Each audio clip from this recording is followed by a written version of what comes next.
Let's make some noise.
Good morning. Hey, Freddie, you're first. It's not a contest.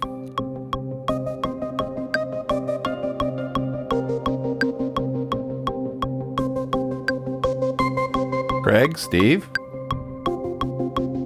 You can hear the metronome. Thank you.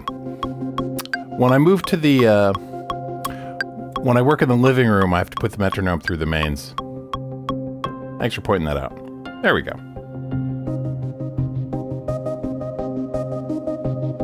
There we go.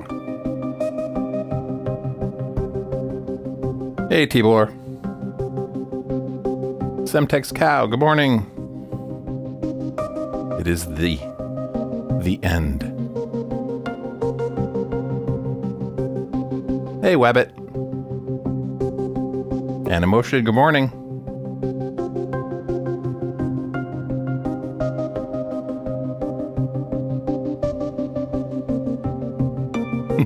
It's not the end. It's just the end of the daily broadcast.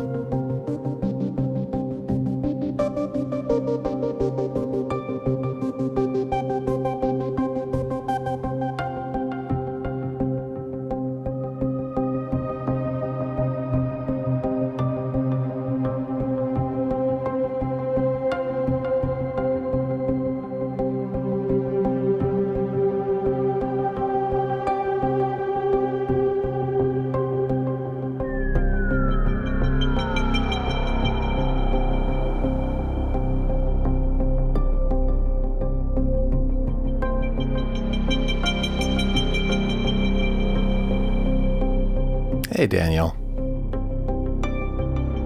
Anna, I stole your idea of using the push. I did. I'm a terrible person. So you guys may notice that something's different. No jelly beans. So one of the things I realized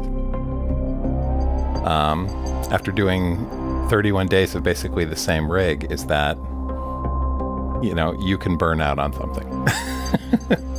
So the jelly beans was an experiment from a long time ago, and this was the final sort of refinement.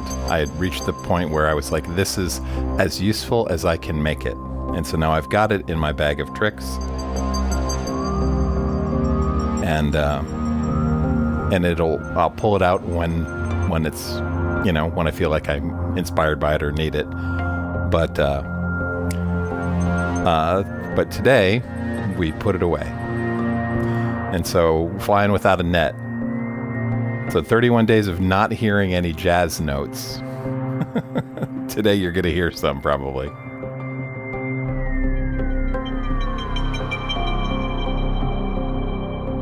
My next stream is at Sunday at 1 p.m. because we're going to do we're going to do the Jamuary, the Discord Jam Taba gang, right? The Gallimaufry Collective is going to do a jam from 1 to 2. And then I'm going to just roll into my 2 p.m. Synth shenanigans.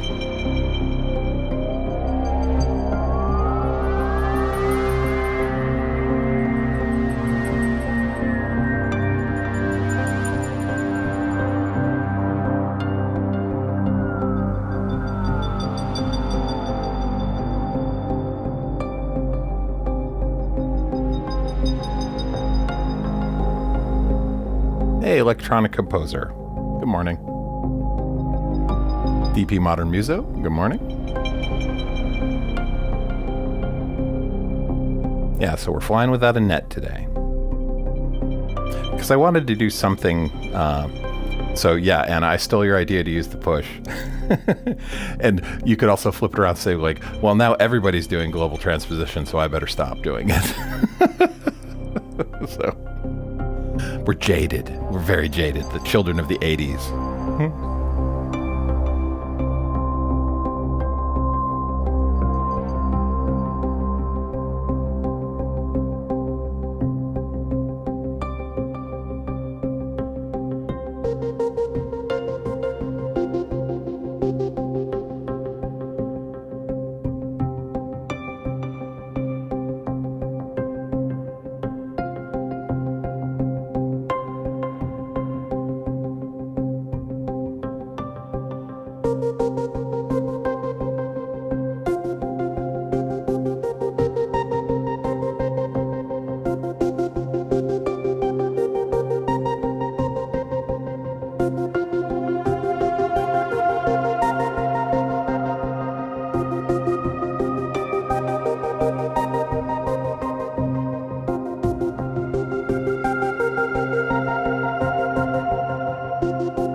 Hang on a sec.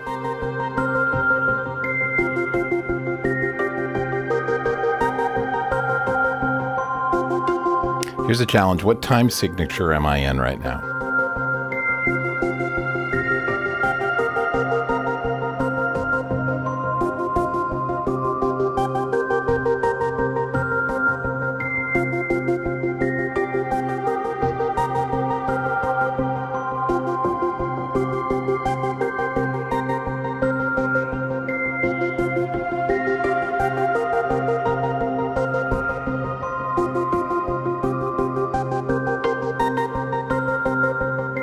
The last day of Jamuary time signature, it's not 31-4.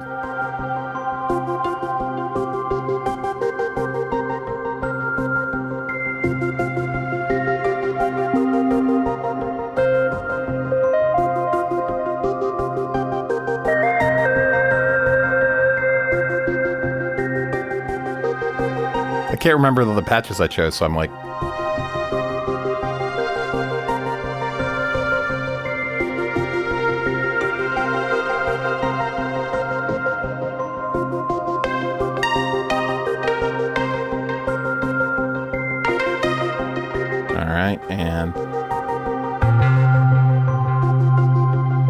we'll put a little bass under here.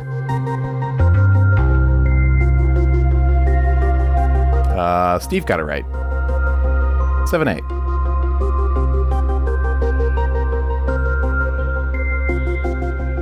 It'll become obvious if I play something with an actual attack. All these things that are soft, right? The glockenspiel kind of gives it away, but that's okay.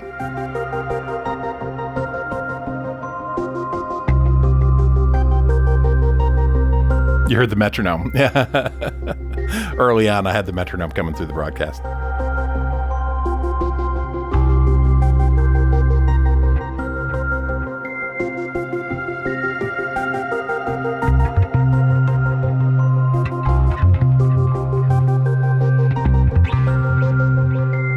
Here, I want to test something.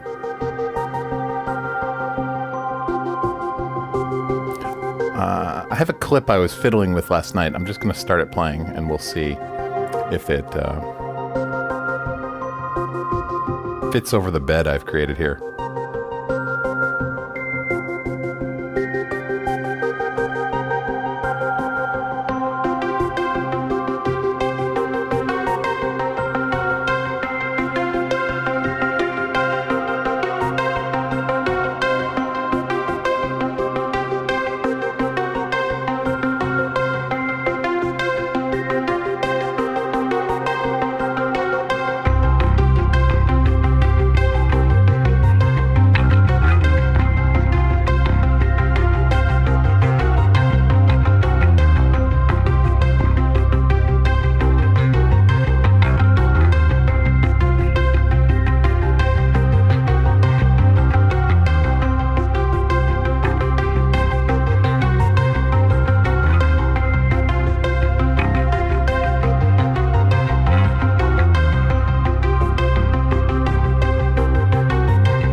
Actually too much reverb on that. Or delay.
too much delay on that too. but that's on the synth itself, and the synth's way down there, and I don't feel like bending over to touch it. See, this is where the feng shui comes in. This is what's going to happen over the next week or so, is I'm going to change all this around again, because now I've got synths down there that I can't get my hands on. I got to put them like over here or something. Let's do this.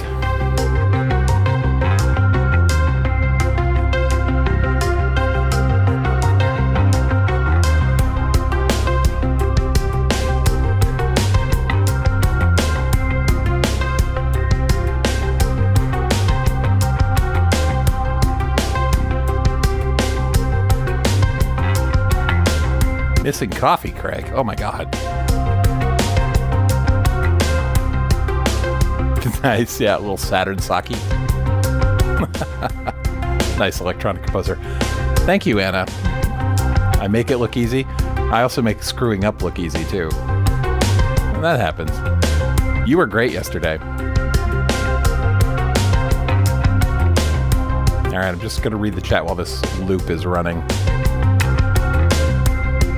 Guns and Guns looked at Ableton yesterday after many years. And you have the light version, and you're stuck at version 11, not version 12. But you had fun, so that's good.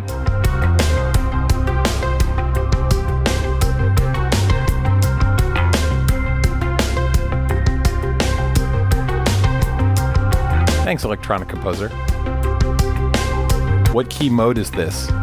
It's kind of C minor, but like we're playing outside the key too. Like, because I don't have the jelly beans today, so I'm like, let's take advantage of stepping outside the key in the middle. I'll show you in a second. That little pluck clip is stepping outside the key a bit. I know Pigments has a new update. I picked it up the other day. I haven't had time to look at it yet though. I'll look at it this weekend. Is the bass too heavy, Craig? You can hear it in the kitchen. Maybe I should turn it down. The mix in my head sounds good, but, you know, my ears are potentially getting old and my headphones could be coloring things.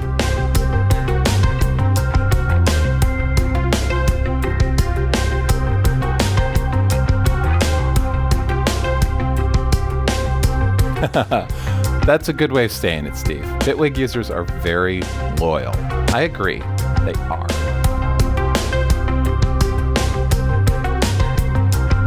Yeah, Bill Bruford inspired drums, maybe a bit. We're in 7, right? So it's always an odd time. It sounds a little jazzy.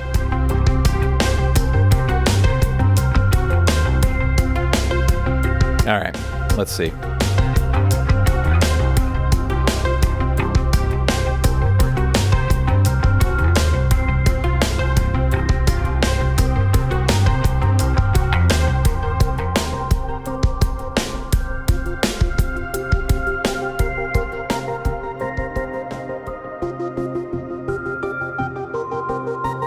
Let's disassemble these sounds here. And then we'll start building something up.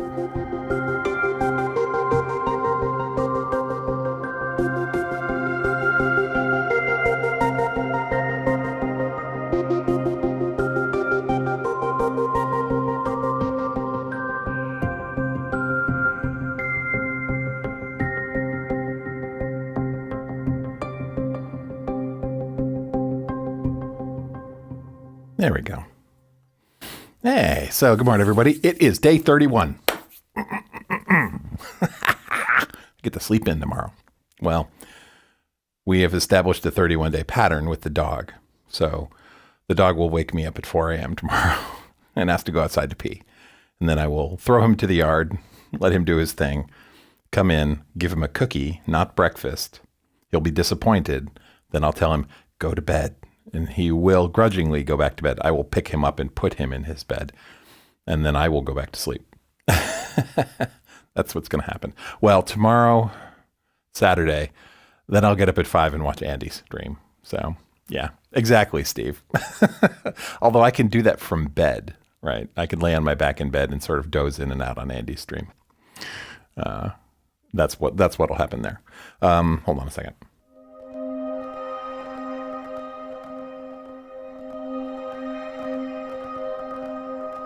I don't remember that pad being so crunchy.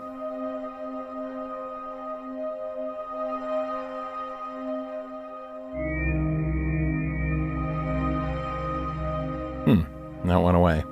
I'm still working out the kinks. I don't have a word clock going between the two audio interfaces.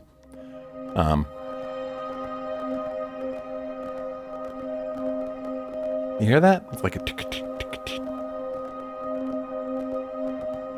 Hang on. I think that's the Blofeld just being the Blofeld, though. Let's change the patch and find out. Hold on a second. That sounds like a Blofeld. Okay, that's not digital. That's not a timing glitch. That's the Blofeld. All right, fine. But I don't want to hear that right now. There we go.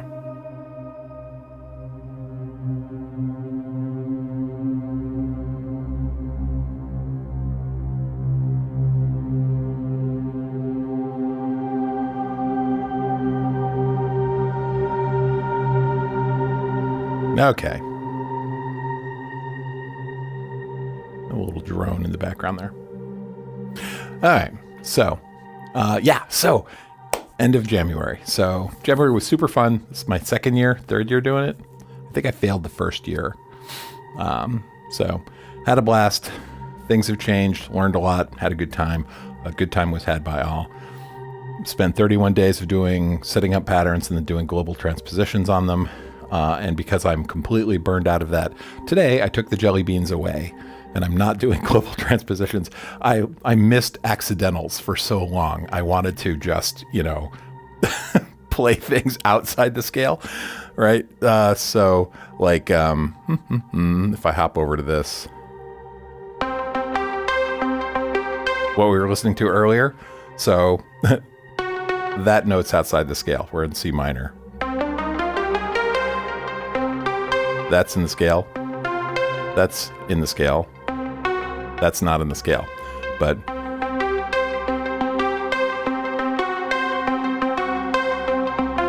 right, very basic example of sometimes you want to step outside. So I did done that. No jelly beans today. So I will jam with Andy again. That's inevitable. We have a jam on Sunday at 1. The sort of Gallimaufry Discord crew is going to do a jam from 1 to 2, and then I'll do my synth shenanigans from 2 to 3. But, and I'm just going to stream the whole thing from my perspective. So again, as usual with the Jam Taba stuff, you visit the various people to hear their perspective on what's going on.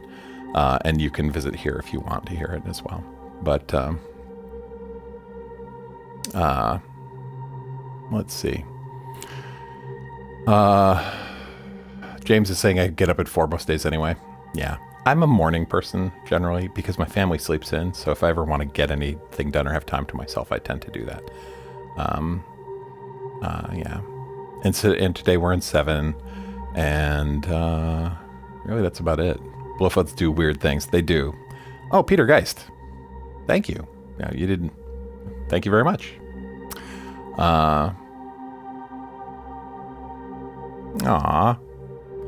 Let's see. Tons of people. Miro, Cheetos, Tristan, Nick Destruct, and Tracy. Peter, you're the best. Let's see. Yeah, 31 days have come and gone. So I'm just getting caught up here. Anthony Goodley, hello. And yeah, hats off. It's not that hard, guys. Come on. Especially jamming. Like, to produce and compose and record and mix and release a track every day for Jamuary, I think it's a lot harder than just jamming. And it's not just jamming, because jamming is awesome and requires a certain amount of effort, right?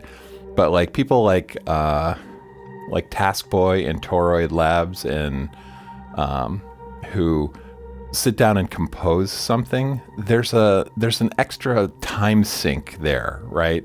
Because all the like I do zero post-production here. I hit record, I start streaming, and we go, right? Now everyone could do that, but some people are choosing to like think about, like compose, think of harmony, think of melody, do their composition, do the recording, do the mixing and mastering, and then post it out. I think that's harder, maybe not harder, but it's more time intensive. At least for me, it is more time intensive to do that than it is to just start a stream and jam. So hats off to the people who hit 31 days of like formal composition production too, right? You guys, it doesn't matter if your things, it's easy for me. Once I hit record, I can stream for 2 hours, and it's just as, it's no more difficult than streaming for 2 minutes. But if you write, a 3-minute piece of music or a 5-minute piece of music, that's a different kind of effort, right? So hats off to you guys. Peter, that was very, very unexpected. I hope everyone who got a membership enjoyed it. And if so, we'll see you on the Discord, right? So let's talk about patches here. What are we doing? Let me kill this one. There we go. So we have 5 VSTs and 9 pieces of hardware here. I like these plucky, almost medieval.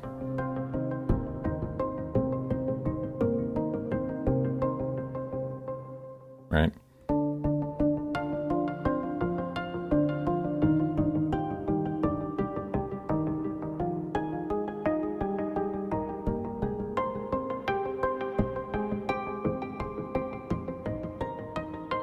I like that with the delay in there.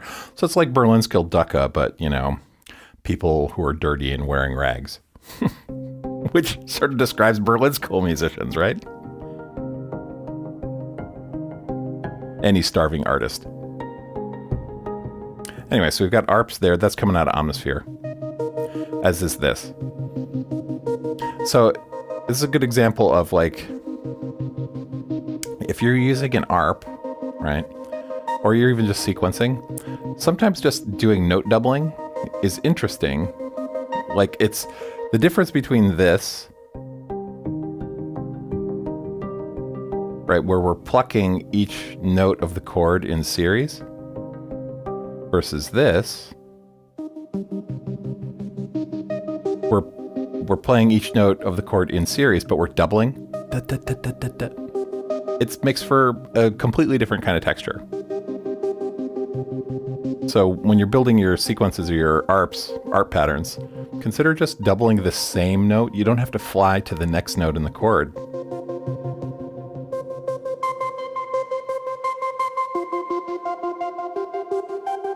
Because that laid on top of like a classic, a standard kind of ARP that's doing this, right? And then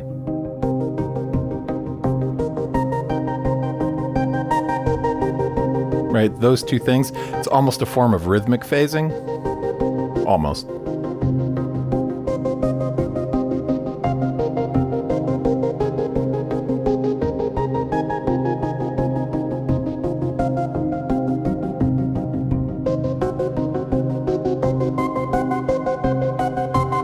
They're stepping outside the key.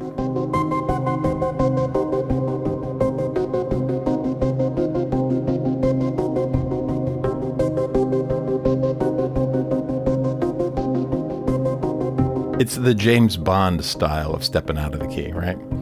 So, all right. Anyway, so those are coming out of, I ramble. It's been 31 days. I'm going to ramble a bit today.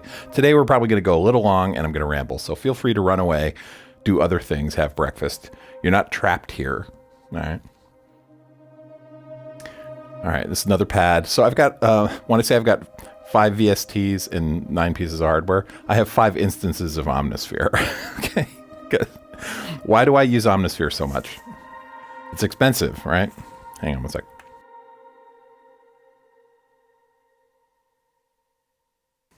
So it doesn't matter what kind of music you make, like genre-wise. I think everyone should consider owning Omnisphere, right? If money's super tight, grab Vital. Okay, Vital's awesome. But the reason I advocate Omnisphere for everyone is because the patch library in it is like the preset library, and we can rant about preset use, right? Or have this discussion. But the preset library in Omnisphere is truly massive, and it's all good. And it covers a broad range of genres, right? But everyone, I don't know if you remember from the like late 80s, early 90s, the Rompler synths. You would get these synths that were basically just sample playback synths. There was no synthesis in them. They were just playing samples. And they sounded good at the time, but when you hear them now, it's sort of like, ugh, that sounds like a General MIDI synth playing off of a Sound Blaster sound card. And so synths that use samples as their oscillator generation method were sort of frowned on for a long time. And that's what Omnisphere uses, right? There's a bunch of ways to mangle them and do interesting things. And you can always start with basic waveforms. Like, so if you take the third wave as an example, right? That's just, you could say it's a Rompler because it's just playing back sampled waveforms. They're wave tables, but all a wave is a sample that modulates over time, right? It's a gray area. We can argue about it. It's fun to argue about it. I want to argue about it. So hold on. Let's see if I've triggered anyone. Let's see. Stephen Ness. Hello. Say a quick hello to anyone who's popped in. Quattro Pagina. Yo. Kieran. Pluck a duck, buddy. Your stream, your rules. That's true. Welcome to my house. You are in my house. Engine Eyesmall, good morning. Nasal evac number 1. It's like number 4. Steve, I just did them before I started broadcasting. Let's see. The burning piano. Great example, right? In Omnisphere, and I'm sure these samples may be available elsewhere, but they recorded a piano, an upright, while it was on fire, and just took hours and hours of samples, and they use that as sample material, and it's freaking fantastic.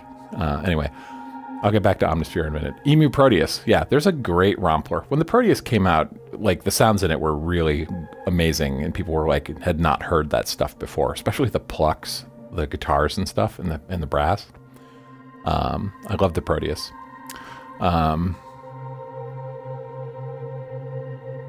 Proteus was also the name of the villain in a 80s sci-fi horror film called Demon Seed.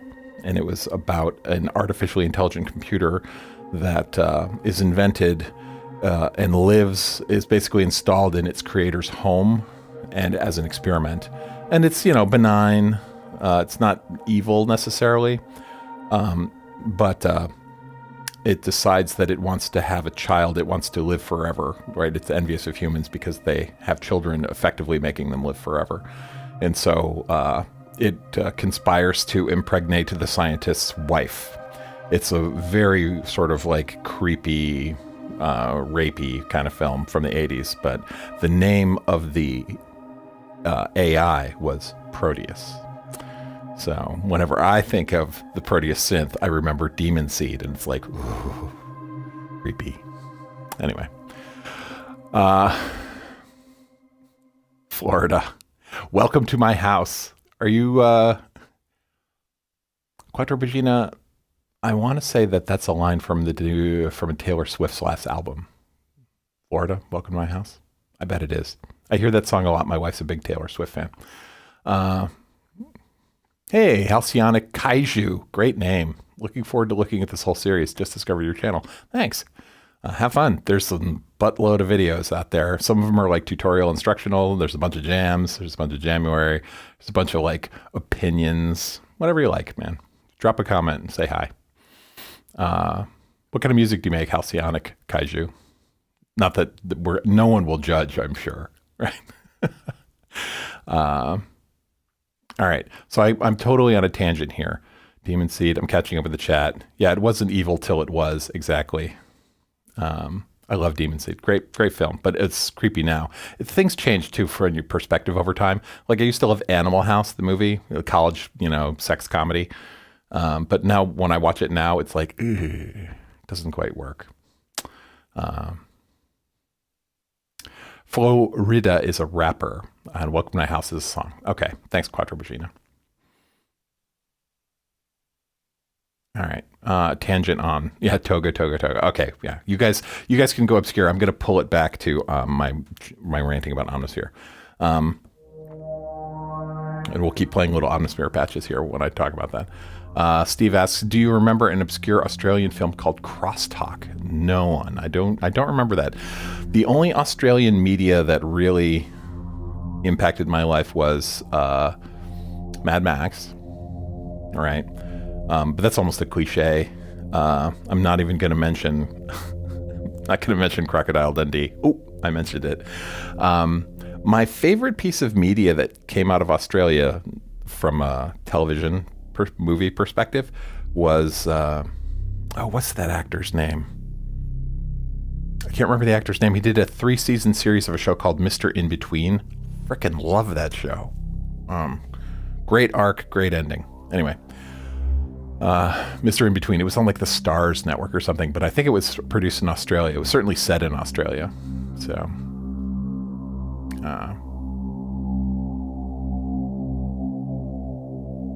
Gradually Murders Everyone. Oh, I'll have to check it out, Steve.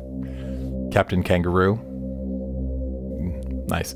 Okay, anyway, back to Omnisphere. So I advocate Omnisphere for people. Yes, it's expensive, but it's worth it. The patch library is huge, over 10,000 things, and they're all good. Bunch of expansions. The engine's very, very powerful. It's super easy to use. And the majority of sounds were designed by Eric Persing, which if you watch pick a random video, from off my channel, somewhere in there I'll rant about how much I love Eric Persing's sound design.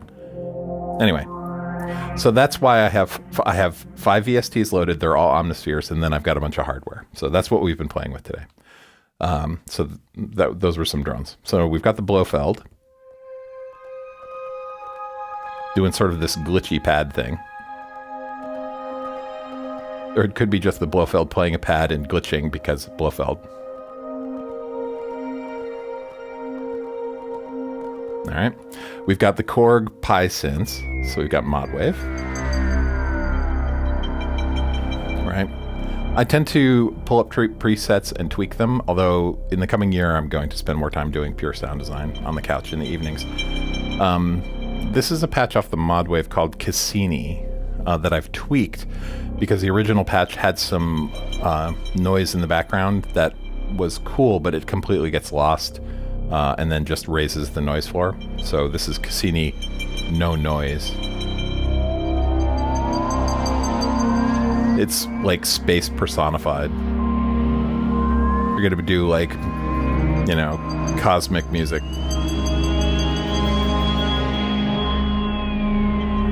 The Modwave is good at that.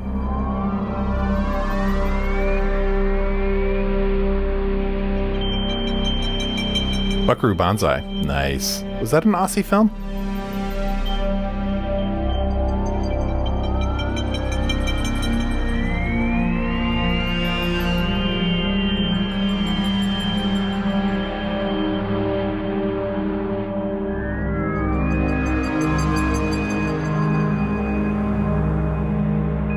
You'll take the glitches from the Blofeld versus the Motu glitches.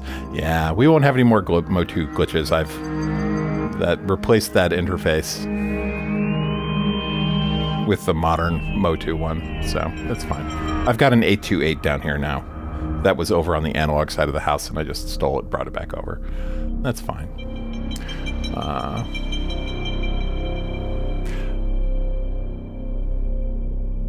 Steve, are you talking about Buckaroo Banzai or something else? Because the soundtrack to Buckaroo Banzai was awesome as well. And it's my favorite John Lithgow film.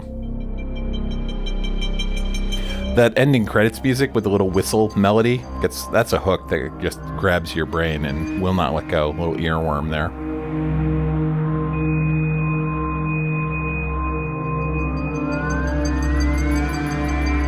See you, Wabbit. Enjoy your coffee. Or I'll try not to be too loud if you're wandering around in your house in the morning. Crosstalk soundtrack is electronic. Okay. Well, I'll have to look for it. I wonder if it's on Prime. Alright. So anyway, this is the Mod Wave. Awesome synth. We've also got the wave state doing a little glockenspiel. It's another interesting thing. So as you're going through synth, if you're checking out the presets on a synth, I know this is like a blinding flash of the obvious, right? You're all going to go, well, duh. But if you get into a mode where you're searching, you're dialing through presets, so you're like tap, crank, tap, crank, tap, crank, right? You're running through the presets. Slow down, right? Because I like this sound because I like the glockenspiel, right? When you've got this kind of stuff rolling. Hang on a sec. Right. Whoops. Made a mistake. Hold on. Stop that. Where's my... There we go. So when you've got that kind of thing rolling, the glockenspiel is awesome.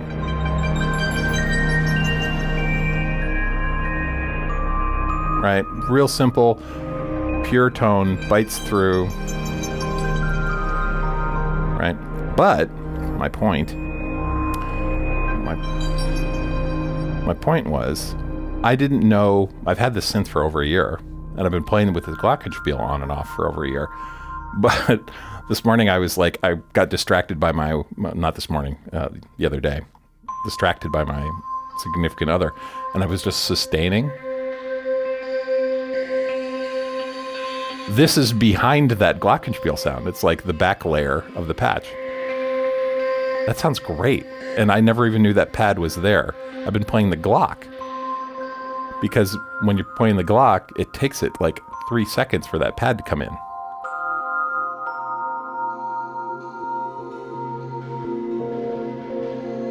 It's like, that's gravy there.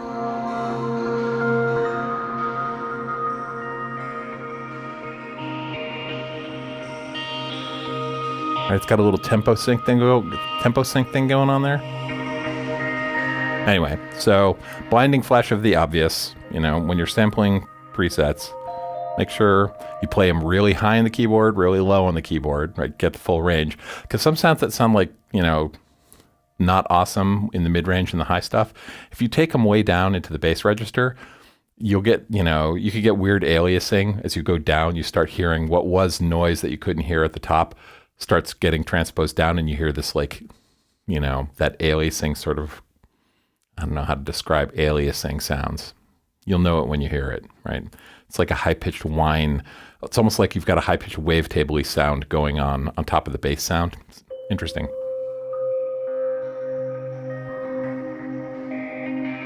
Let's see. Yeah, well, duh. Yeah, aftertouch, yes, to a degree. I don't usually worry too much about aftertouch. That's like a bonus. I'll discover it while I'm playing it. Like, oh, it responds to aftertouch too. Nice. Hey, Animotion. We're just going through sounds.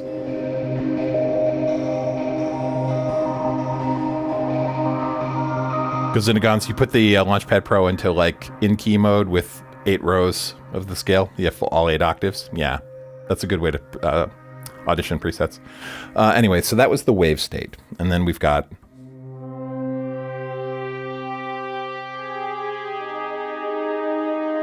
This is a synth that I haven't really dug into. I bought it used about 6 months ago. It's a Prophet 12.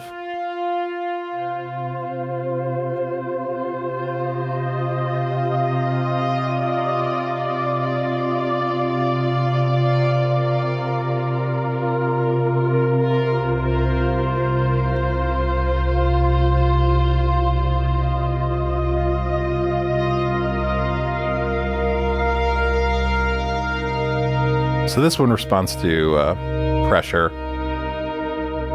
by bringing in that vibrato.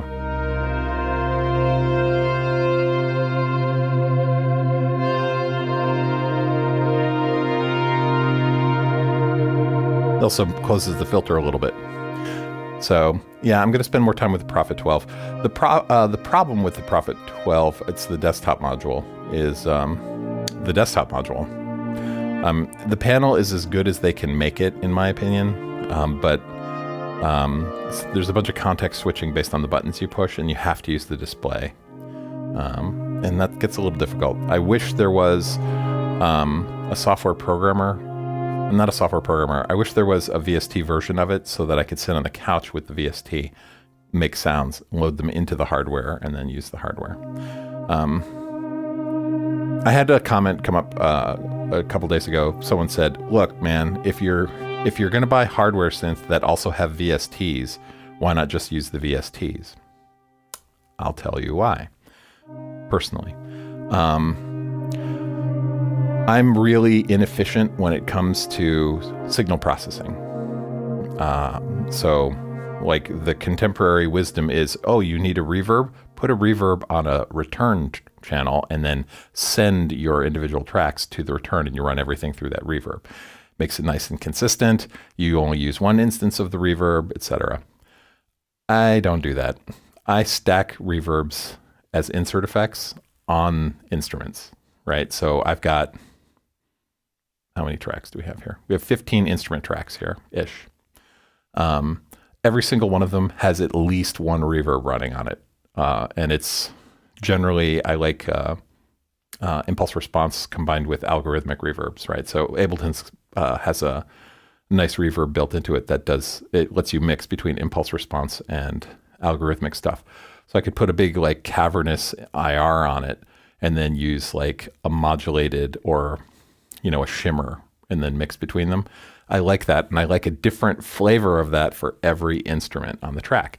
So that chews up a significant amount of CPU. And so if I had VSTs running on every track and did stacked reverbs on every track, I would eat my CPU. And so the solution obviously is get a bigger computer, but no, right? I buy a computer once every 7 years-ish. This one's 4 years old, and I still got 3 years to go. So that is why I like hardware. And then when it comes to making sounds, I like to do it in the comfort of my couch, right? So I'll put the VST on the laptop. I'll be sitting on my couch making the sound with headphones on while my wife watches bad TV, and then load that onto the hardware. So the actual CPU weight of making the sounds is out on the hardware and not on my computer. And then the computer could be used for all the algorithmic DSP I want to do without overloading the machine. So that's why I do that. Not that you asked, but someone else did. Let's see. Do I still have all those Moogs? Yes, they're over there. So this is the digital side of the studio, and the analog side's over there. And if you're on the Symptoms of Reality Discord in the Moog channel this morning, a bunch of people were posting pictures of their Moog synths, and so I snapped a picture of the Mini Moog and the Sub 37 in dramatic lighting. totally being a nerd. All right, and I posted that this morning. But yeah, the Moogs are still over there, and we'll get back to them. I just wasn't using them for Jamuary. Goes into guns. I don't know if you were actually asking me. Oh yeah, if you have a question for me, tag me at the beginning. Do @Synth Seeker and or put a couple like a double capital Q at the beginning, because I'll miss your questions because the chat's kind of scrolling. And if it's really important, you want it answered, just ask it again if I miss it. Okay, sorry. Let's see. So anyway, so this is Prophet 12. Let me get to the end of the thing. Craig, so are you featuring special guests? No, Craig. Everything's digital today. I don't think I've got any analog synths here. There are synths with like hybrids. The Summit's a hybrid. The P12 is a hybrid. The ASM is the Hydra synth. Got analog filters? I don't remember. I'm not that concerned with it. Blofeld's definitely all digital. Hardware is more fun. I agree. I like to be able to, when I'm playing, reach over and grab those knobs, right? The ergonomics of the panel is something that's important to me. Hey, Audrey. I didn't see you pop in. You're learning VCV Rack for Synthtember. Yes. That's awesome. So there's a guy, Toroidal Labs. It's a friend of mine, Jason. And he was doing Jamuary, and he does a cool VCV rig he feeds a wind instrument into, and he sort of builds these feedback systems that like teeter right on the edge of like chaos, falling into noise. It's pretty cool. Toroid Labs. I don't know if you're in here. Say hi, Jason, if you're in here. He lurks.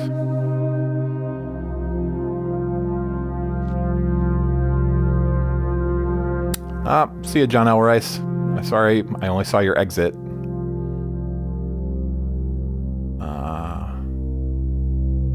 Unless one is trying to learn, why should one question your workflow, says Crazy Wabbit, even though the question doesn't sound like a learning angle. Oh, you have coffee now. So the Mac Quattropigenis, so the M4 Mac Mini is not a computer? I don't know where that came from. It's definitely a computer. It's probably not aimed at me. You guys are probably talking to each other. Let's see. Can you send me an invite to your Discord? Doug, actually the Discord is private. And so this is this kind of angers people sometimes. It's not private meaning we're cool and you're not. It's private meaning in order to get in, you have to pay $1 a month. And that's a small amount of money. Why bother with that? Because it ensures that the people who are in the Discord actually want to be there. Okay. And it keeps the signal to noise ratio high. So if you want to join the Synth Seeker Discord, again, this money doesn't go to me. We give it away once a year. I'm not the channel is monetized, like the videos earn me $1 a month about. But like I don't sell stuff. I don't sell sample packs and things like that. But the Discord is $1 a month, and it gets you access to. You could do it through Patreon, or you could do it through the YouTube channel membership. It's $1 a month, and it gets you access to the Discord. That's the only benefit. So, heads up, that's what it's for. So all those people who got gifted memberships earlier today, they have access to the Discord for as long as the membership lasts. So Doug, that's the only way in. I'm sorry. Kieran says, just yell if you need to. Thanks, Kieran. Hydrasynth is full digital. Okay. You would think I would know that. I've lost track of what's a hybrid and what's not. All right. DP Modern Muso, are you, was that a serious question? What's Discord, or was that comedy? Someone in the chat will fill you in on that. I'll buy that for $1, says Kieran. Hey, Running Man reference. Another great film. It's a Stephen King short story, I think. Anyway, we were going through the hardware synths. What else? Op 6. I told you we're going to run long today. It's going to be I'm like in a really good mood, so I tend to yammer on a lot. This is the Op 6, the Korg synth, based on the Raspberry Pi.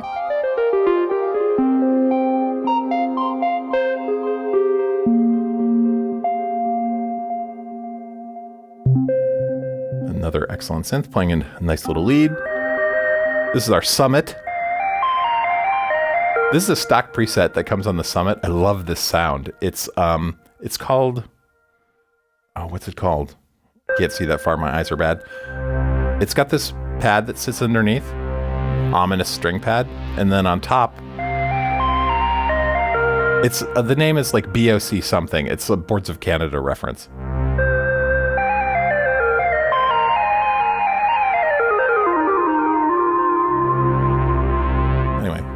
Great patch. And then the Hydrasynth here, the all-digital Hydrasynth. It's actually doing strings today. Those are pretty convincing. For a synth that doesn't use samples.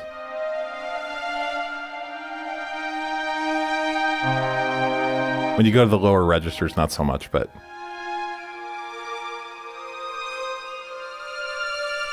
yeah, it's like a violin viola sort of section. You don't have articulations. right? Staccato's not going to do much really for pads, for swells. All right, we've got a couple more. Let's see. This is Omnisphere again. All right, doing a little synth lead pluck. We've got our bass.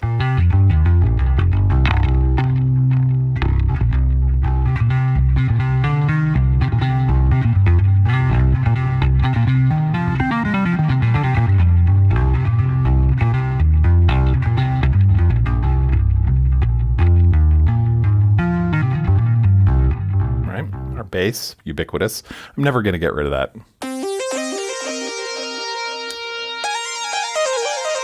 This is a Modal Cobalt 8. I needed a lead synth.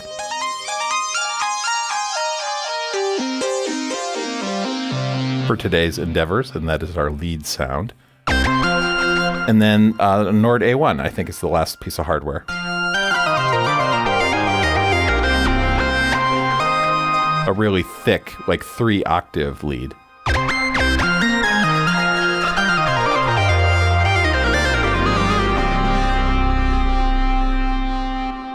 I think that's it. Yep. So those are the synths for today. We'll go make a jam here in a moment. Let's see. I'm looking, no tags. No tags, no tags, no tags. Oh, Steve.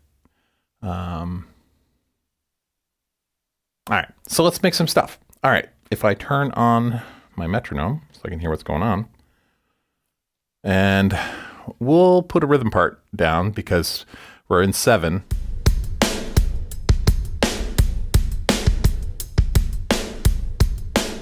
And I need the drums to be able to play effectively. And we'll start with the bass.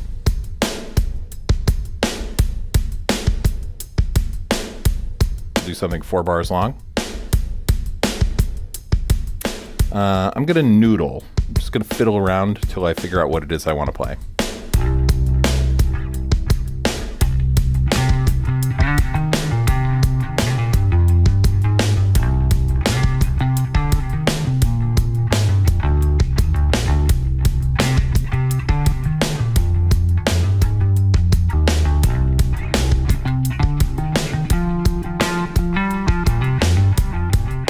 That's what I want.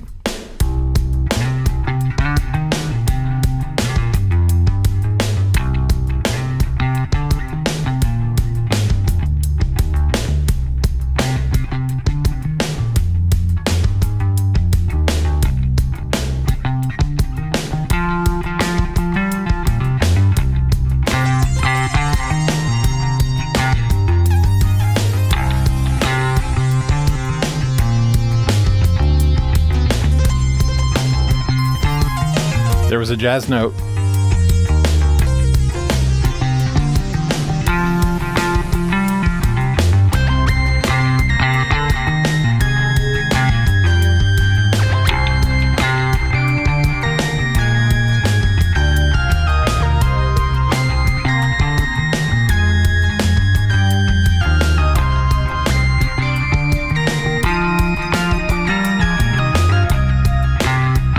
All right, let's capture that.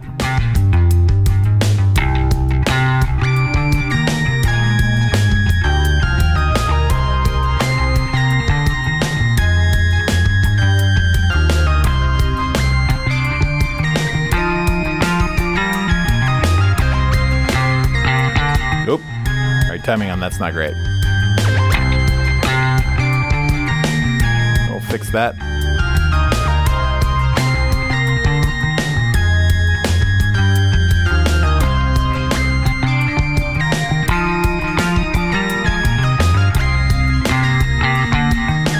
Oop. Hang on, hang on.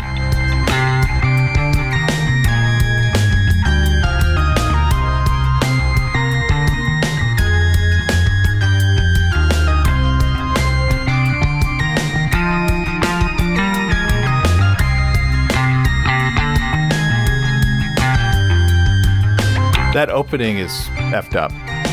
Let me re-record it.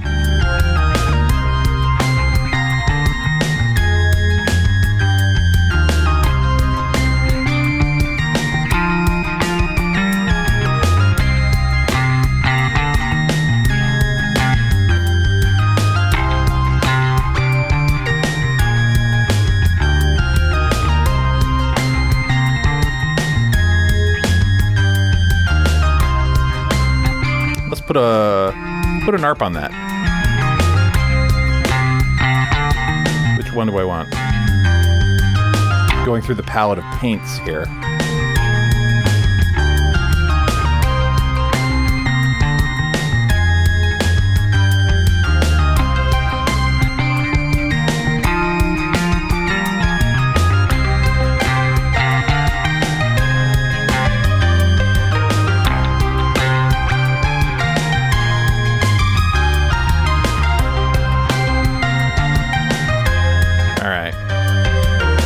So we got this lead.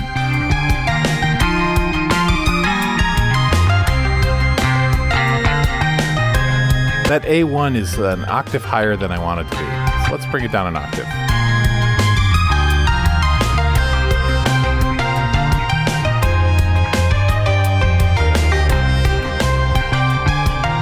And let's change this patch.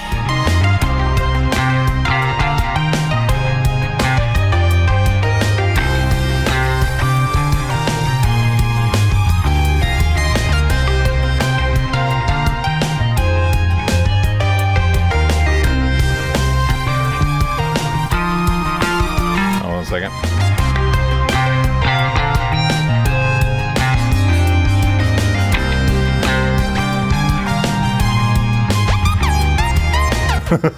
No. We'll leave it on the super saw.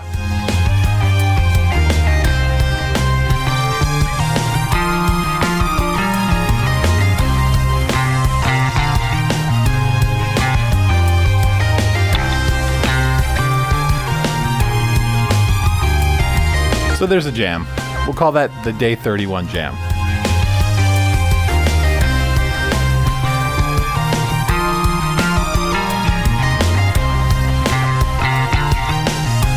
So what I can't do, I don't have the jelly beans anymore. I can't just transpose it, right? But I'm letting go of my toy for today. So what we can do, we'll do some classic actual composition. So we'll stop. All right. We will stop. All right. And what we'll do is we'll go to a B part. So we'll go say, select this one. And we will put a new pattern.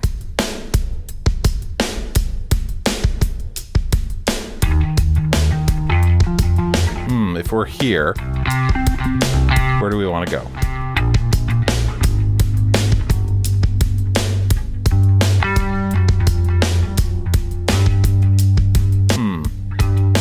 Hang on a second.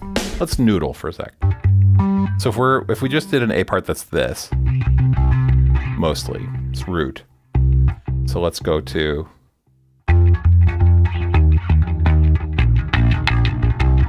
we'll do a bass line that's going to do that. We'll go 4, 3, 7, 1. All right. So let's.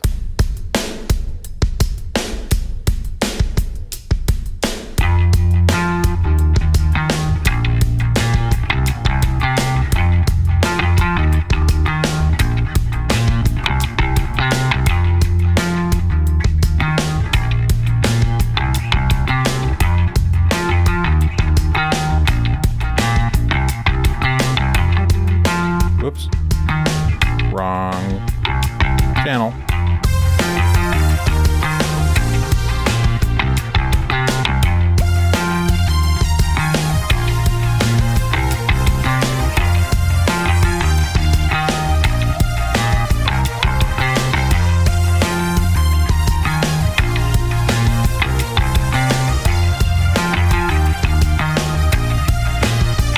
And we'll put another A1 on top of this.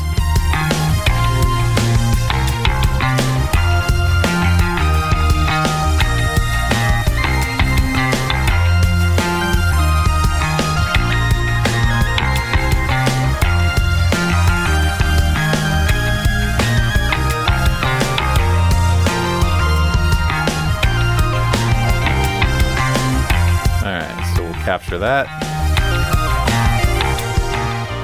And we'll do a little editing here. We'll grab this clip. Let's hear what that sounds like in isolation.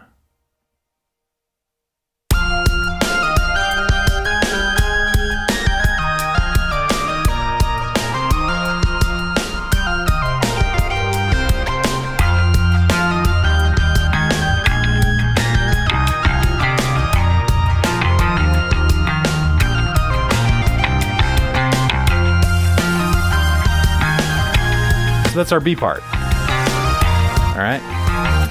So we've got a B part and an A part. We can flip back and forth between them. So where I would normally use the jelly beans to transpose to make a B part by taking the A part, just transposing it around. Here we've actually built the sections and we can just move between them by starting scenes. What I'm not good at, that implies I'm good at a lot of things. Wow, way to ego there, Luke. What's hard to do when you're doing when you're doing live looping is to live loop in such a way that you could do these dramatic changes in harmony. It's hard to do because if you've got to leave loops running that establish stuff, that requires like theory knowledge that I don't have.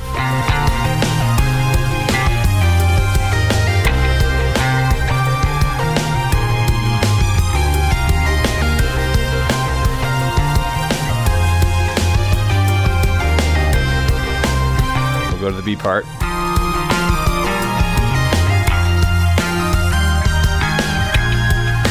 Can you see this in camera? Little white man overbite. Bass stank face. If Lamar was here, he would be like, I don't own a bass anymore. Right? I've relegated my bass playing to being on the grid. I don't own a bass, but it's tempting. I still get email from Ned Steinberger, the Steinberger bass guy. I'm still on their mailing list. And a few weeks back, in the middle of January, I got the newsletter from Steinberger that's like, here's our new basses. And just like, I was showing it to Task Boy. And was like, look at this. Is this so sexy? Like made in Czechoslovakia. Awesome stuff. Anyway. All right. Hang on a second. Let's look at the chat real quick. Yeah. Yes. I'm ignoring the bass comments. Let's see. Let me go through here real quick. No tags. I hope you're all talking amongst yourselves. Let's see. Animotion, you're so kind. We inspire each other. Let's just agree to say that. All right. Hey, Onyx. Who else popped in that I might have missed? Tristan Green, Onyx. Let's see the last few comments. Do you do classes? Halcyonic Kaiju. Do I do classes? I do not. I do tutorials in the videos, right? But I don't have time in my life for students, like paid music students. I have a day job. I'm a dad, husband. I'm a dog dad. My offspring has moved out and launched and is doing well. Thank you. But I do not do classes. It's one of those things where, for what I would, in order for me to do formal like music classes, they would be really expensive because my time. I value my own time. I'm selfish, right? It's like, I want to do my stuff, right? And if you want me to take time to help you learn one-on-one, it would be prohibitively expensive. It's not that I'm saying I'm awesome. I'm just saying I'm selfish with my time. So please enjoy the tutorials in the channel. Questions here. If you catch me in a stream and you ask a question, I will pause the stream and do like 15 minutes of rambling like this about technique. If you look at yesterday, look at the day 30 stream, go to the last 20 minutes of the stream or so. I totally was like, okay, guys, thanks for coming to the stream, but someone asked a question about how to do this thing, and we're going to spend 15 minutes talking about how to do that thing. So I'll do that. So if you have questions, just ask them, and I'll answer it. Right? But no, I don't do private lessons.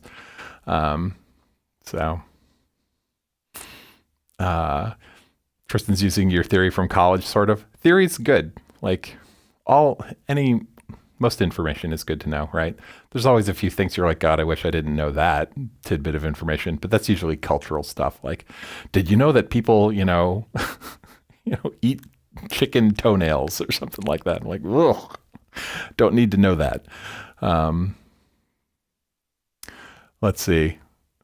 Halcyonic Kaiju, I just got into Logic Pro. Yeah, lots of synth stuff. That's a great tool, Logic Pro. Big fan. I have over the years tried all the DAWs, right? And I like them all for various reasons. But I really like the Ableton Push, this surface, and it plays best with Ableton. So I use Ableton. What? You've never had chicken toenail soup? No, I have not. So weird food items. So now be honest. What's the weirdest food you've eaten? Be honest. Okay. And weird is culturally, varies from culture to culture, right? So for me, the strangest food I've eaten would probably be, actually do this, list the weirdest food you've ever eaten that you didn't like. Okay. So I've eaten some weird foods and they're great. It was the sort of like a surprise, do I really want to try this? And you try it and it's like, oh, that's pretty good. Right.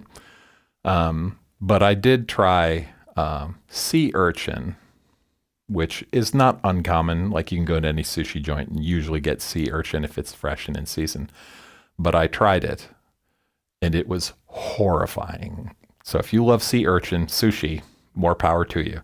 But oh my God, it was like, have you ever visited the country, not urban, you've gone out into the sticks and had to use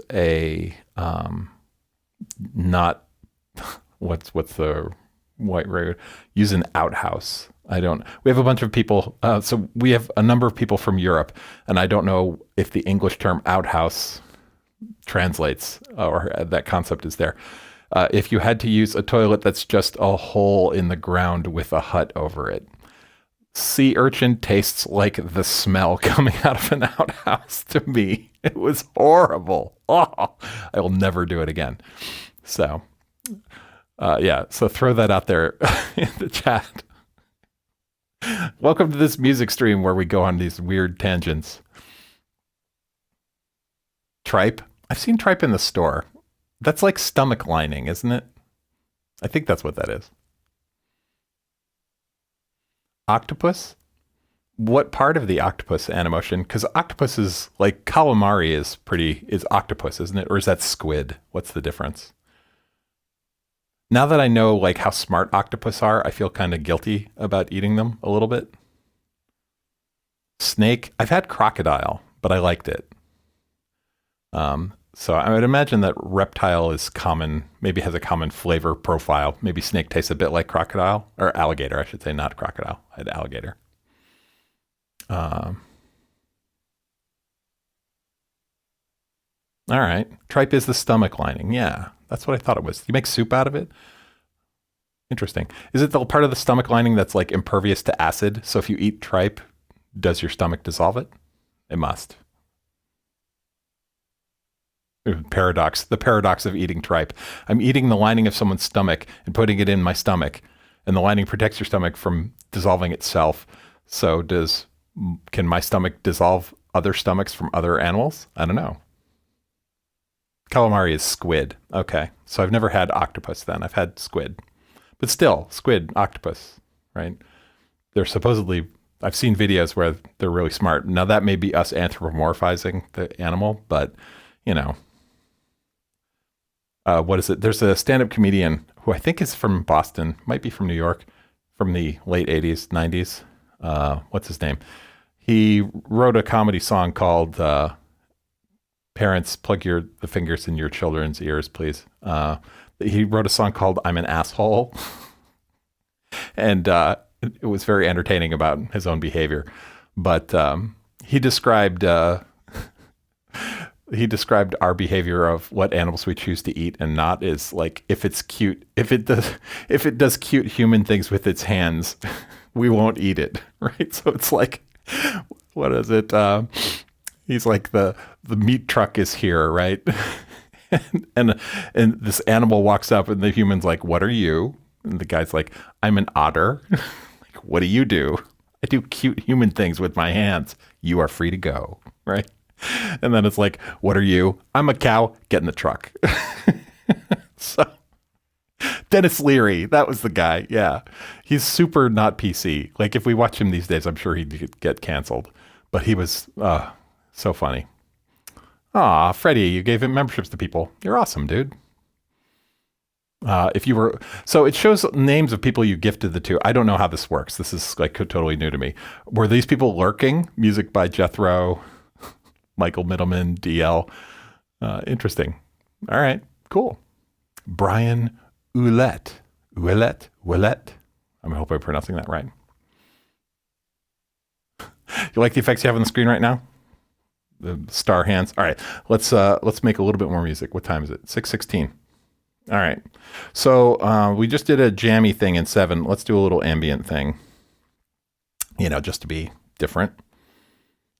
Let's do this. So we've got this A part and this B part. Let's do a softer C part. All right. So hang on. Plug your ears. I'm going to just start this up. So this is the jam we were doing. If anyone popped in on this.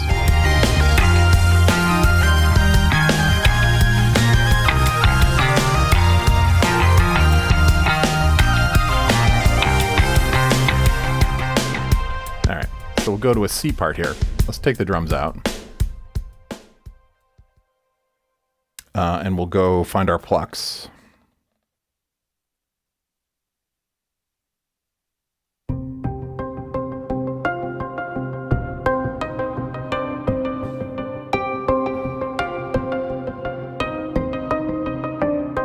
And we'll use that as a basis. What's our length? We'll do an 8-bar loop here.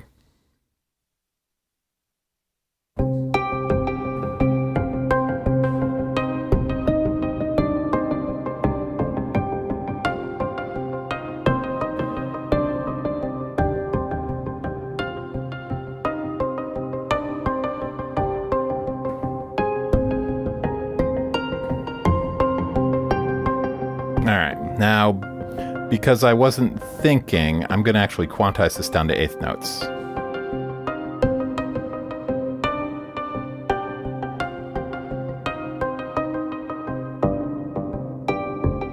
So what's going to happen is, because it's an ARP, on the downbeat, it's going to play the MIDI note, but it's not going to come in on the downbeat. It's going to come after. So everything's a little staggered. All right. And we'll put this mod wave on here. Yeah. That sounds good. We'll use that. We'll do a big long 16-bar run of that.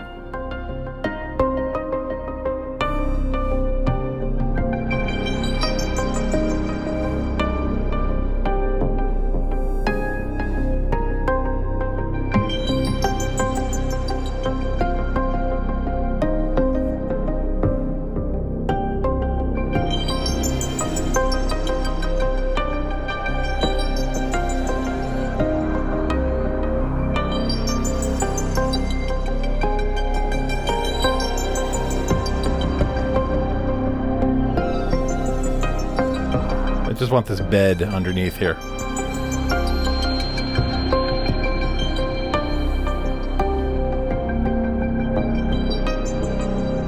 All right.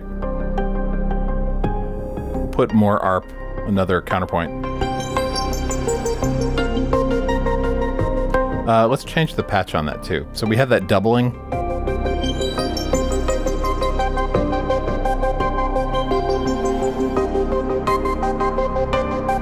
I will use that as an example. That's fine.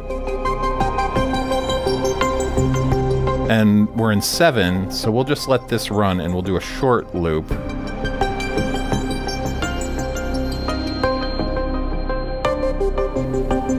So we're just doing a root 5th octave thing.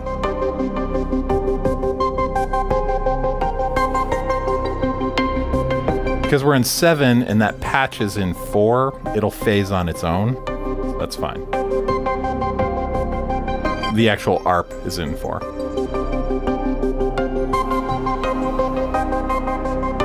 Let's put some glockenspiel in here.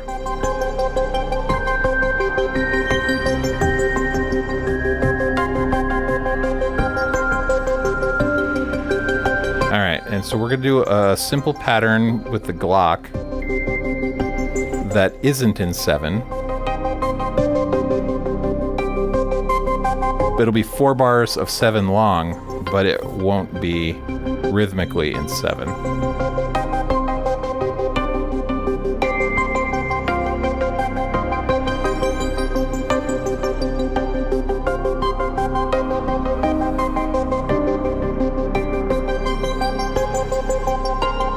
Whoops, I missed the downbeat.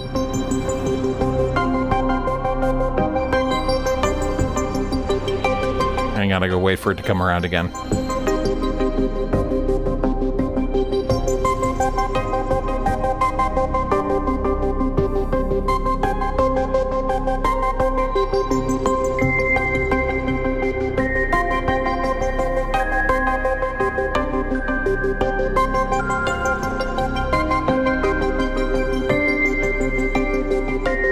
There we go.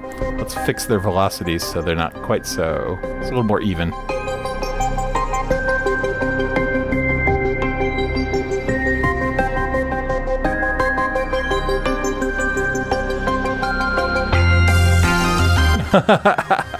Whoops.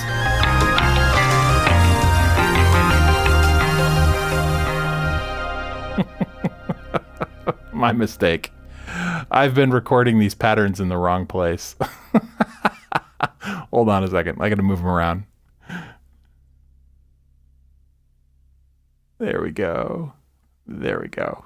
Better.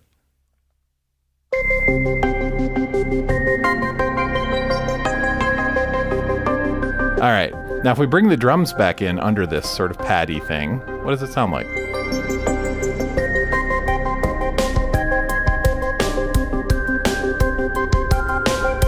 That works.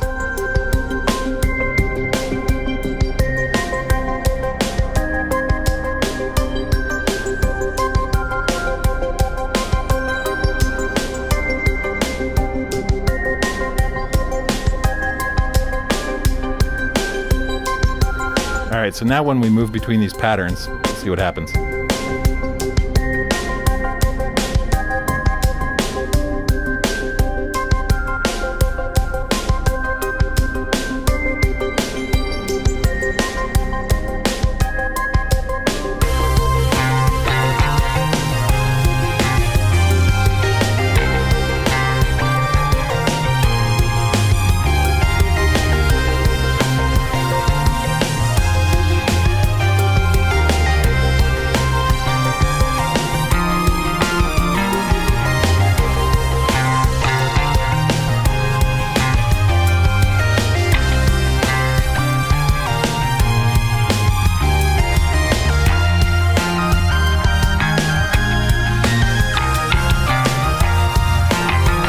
Not bad for impromptu sort of composition. It's okay. So let's jump to our quiet part.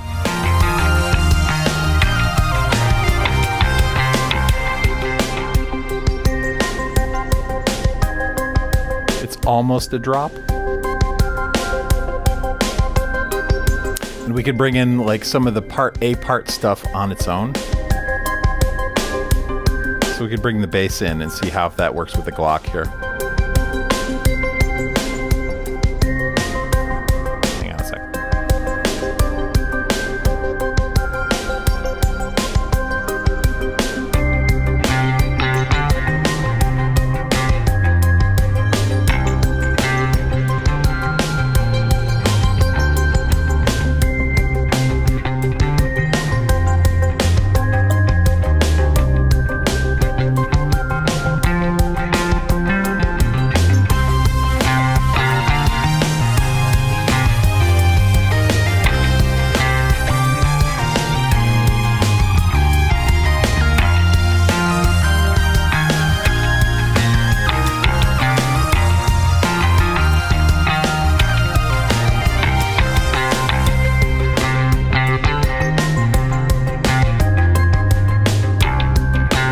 Not bad. I'm not embarrassed by it. It's okay.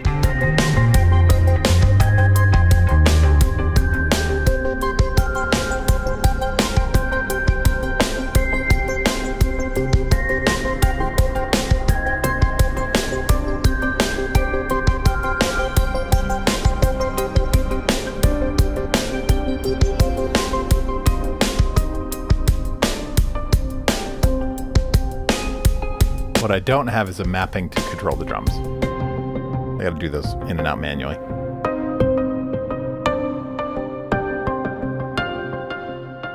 Anyway, so there we're at. All right. Let's see. You scan through the chat real quick. I'll start a... Let's do this. Let's change this ARP. What was this ARP doing? Let's change the patch on that.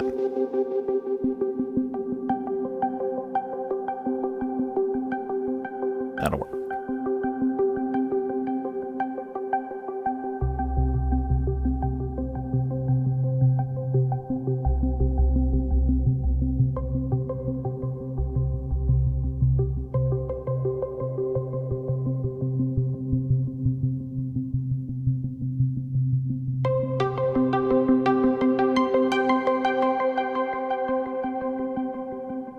There we go.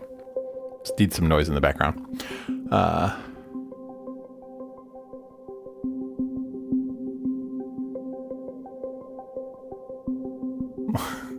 Okay, hold on. Jumping back. Just catching up.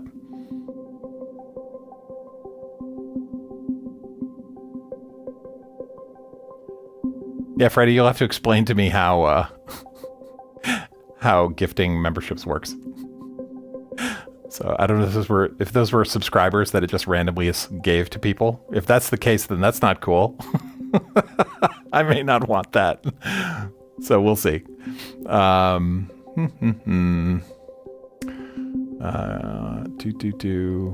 Just scanning down through the thing. Question. You mentioned Raspberry Pi. How do you use those? Hey, GeoJeff. Welcome.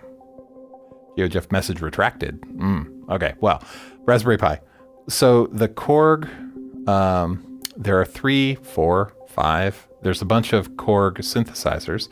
In my collection, there are 3, soon to be 4, Korg synthesizers. The Korg Op6, the Korg Modwave, and the Korg WaveState. You can get them, there's VST versions, and then there's rack mount hardware versions, and then there's keyboard hardware versions.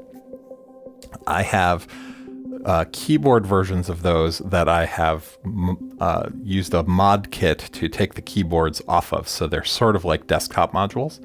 And if you open them up, the guts of them, you have to open them up to put them in the conversion kit. The guts of them are Raspberry Pi compute modules. It's pretty cool. There's a bunch of custom hardware in there and logic for controlling the panel and things like that and interfacing to the I/O of the system. But at its heart, it's a Raspberry Pi. And that pissed a bunch of people off when they found out about that because they were like $600 to $800 synths. And people were like, Raspberry Pis are like $25. What the hell? But there's more to it than that, right?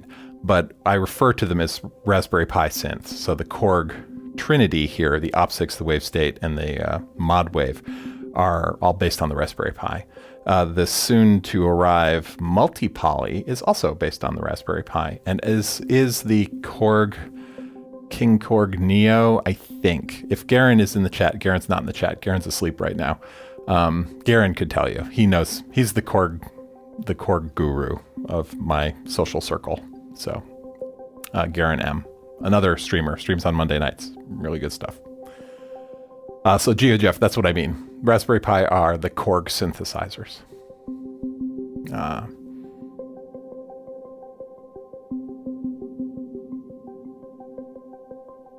Kieran says this jam should dovetail nicely with the Yamaha MotoGP team season launch. Nice. I have a problem in that a lot of my Sunday streams conflict with F1. So if you like to watch F1, so that's just a thing. You can watch my streams later. Go watch the F1 live. Let's see. I'm trying to catch up here. We're talking about the TX817 emulator. Is that the Yamaha TX, the sound module? We need some Geddy Lee vocals. Yeah. Or Chris or John Anderson, right? The Rickenbackers, early Rush or like all of Yes for the most part. Thanks, Steve. I'm glad you like the jam. Yeah, that's what it was. Okay, good. So you guys explained it to GeoJeff. Awesome. I got a Raspberry Pi yesterday and planning to use it in a Eurorack module design, says Casual Noises. That's awesome. Way to go. I have a great respect for people who DIY their modules. I have built, to this day, 3 modular synth modules. They were all attenuverter kits for like $15, and they all work, and I didn't burn myself. So I call that a win. Beyond that, if there's more than like 3 solder points, yeah, it's not my thing. I changed the battery in a Korg ESQ1, and if I were to share pictures of the soldering job I did in there, you would cry. It's so bad. Anyway.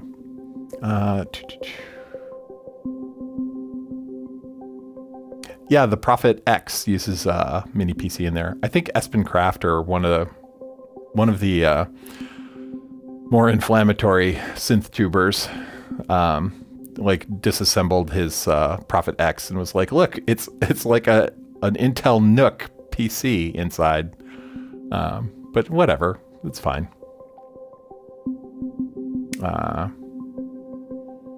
My son likes F1. Well, is it F1? He likes the variant of F1 where they use electric vehicles. He loves that. John Anderson in a mint green suit singing out loud. I love John Anderson's voice. His voice didn't degrade over time. Like, he can still hit all those notes. Steve, it's not soldering, it's soldering. We pronounce our T's as D's here. Mr. Worcestershire. Don't get me started on dialectic and idiom. Let's see. Let's see. All right, you're talking to Karen. You're already deeper into racing than I actually get. I don't do much sports ball in general. My wife loves American football. We watch a lot of that. And when the Olympics are around, my wife becomes a judge who sits on the couch and judges and conflicts with the other judges. Yeah, his range, John Anderson's range is still awesome. Anyway, okay, so I caught up on the chat. What time is it? 6:30. Been going for an hour and a half. Let's keep going. Feel free to leave, by the way. If you leave, you don't take food out of my mouth, so come and go as you please. I think Anna left and came back. She might be gone again, though. So she has a life. Yeah, 2 countries separated by a common language. Yep. Anna, there she is. All right. Bye, Anna. You may go. I had my glass of Yorkshire tea when I got up. Here's a question for the UK people. So I'm drinking Yorkshire tea imported from England. Imported, I say, in that there's some supplier that ships it to Amazon, and then Amazon sends it to me. And I've noticed Yorkshire tea is like got a funk to it that has an overtone of seafood almost. And I don't, it's not that the tea is bad, right? But there's like this sort of umami, sort of like unctuous thing going on with Yorkshire tea. It's like musty or funky as compared to like, you know, bergamot or English breakfast tea. Is that real, or am I getting some weird, bizarre stuff that they're just throwing in tea bags somewhere over between UK and whatever the Amazon distributor is? I like it, but it's not like any other tea. So you let me know. It needs Yorkshire water. Is that the problem? I'm combining Yorkshire tea with Boston water, and what's happening is it's forming some sort of like Trauma Pictures Toxic Avenger sort of creation in the cup. I've got like strange bacteria from the UK meeting Boston water and evolving into some sort of mind altering substance. That's why my streams are so weird after I drink Yorkshire tea in the morning. That's what it is.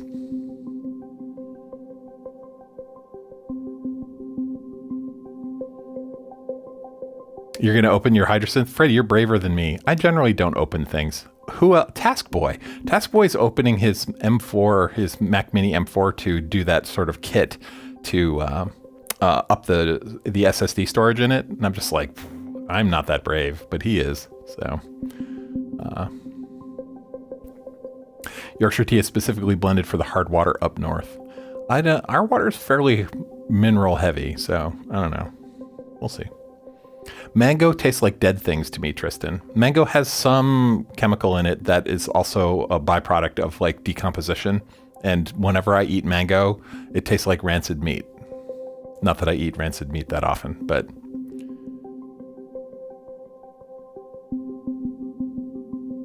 All right, getting caught up. Audrey, you're out of here. See you, man. Have a great time. All right. Yeah, I have to work today, right? So what time is it now? It's 6:30. The dog needs to be strolled and squeezed and fed. I need to shower. I have like 3 meetings today. Although they're not till midday, but I've got stuff I got to do.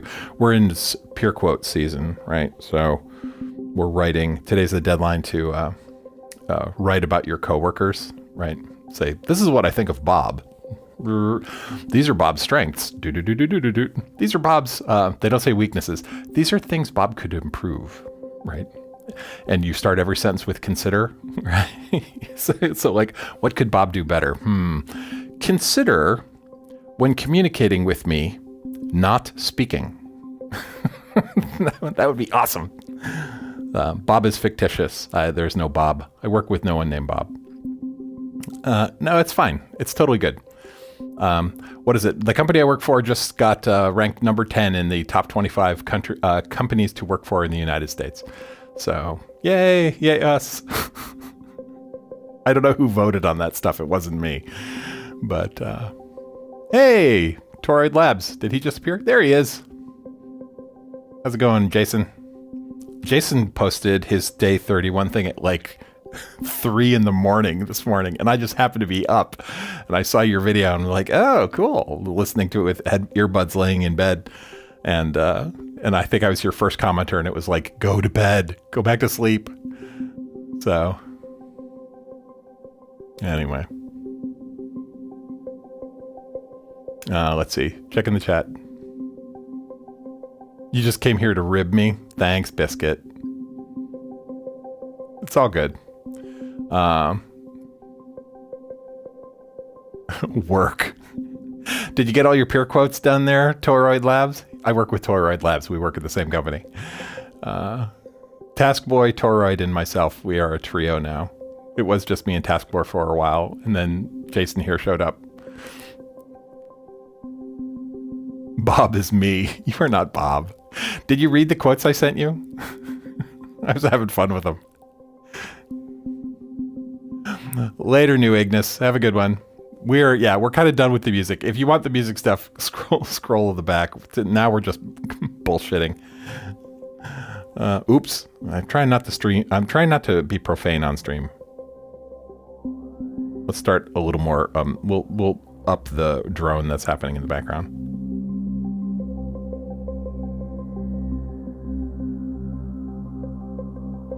And we'll add this one as well.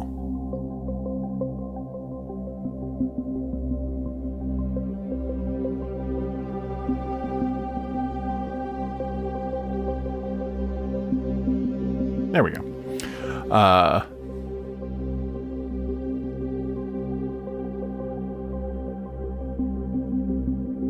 Language. Sorry. Tip jar. Put $1 in the tip jar. Do they have Wegmans? Yes. We're a fan of Wegmans. Wegmans makes excellent chicken wings. If you're getting ready for some sort of sports party at your home.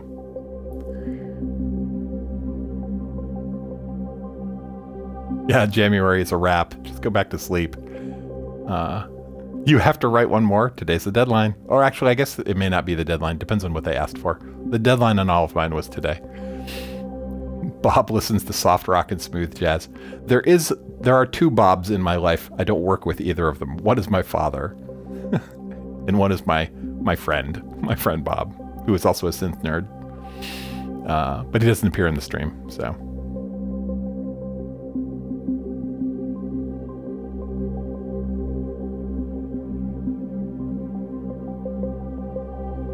All right.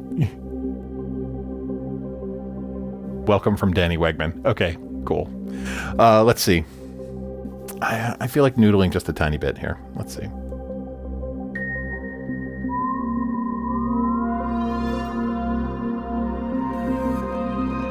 Man, that's so crunchy. I gotta change the Blofeld. Something about that is... Let's change that patch real quick.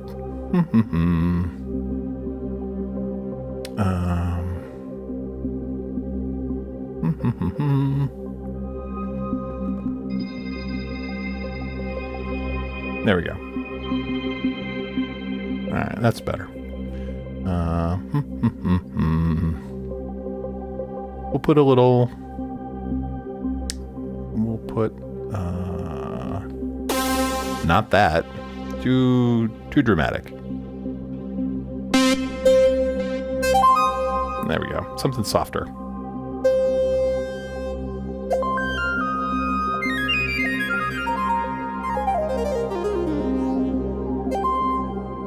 All right, so we'll put that.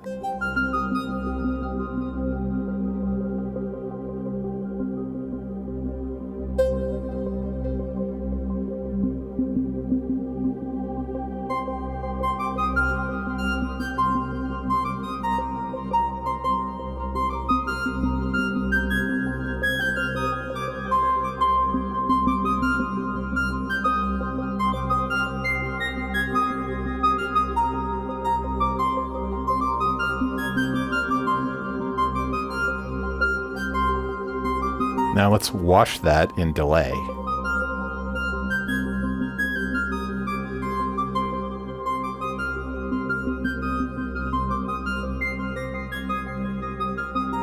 Not dotted.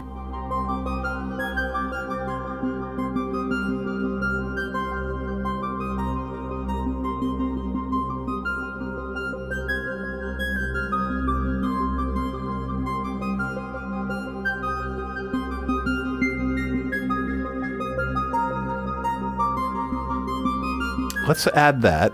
Let's duplicate that to one of the plucks.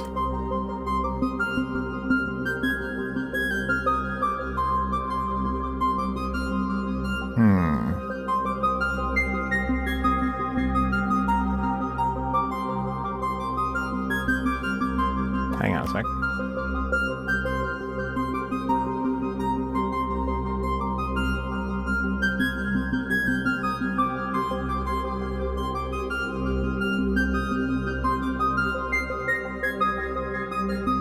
See how this sounds. It might be terrible.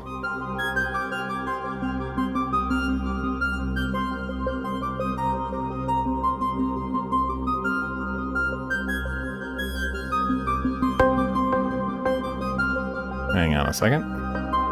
Where is my...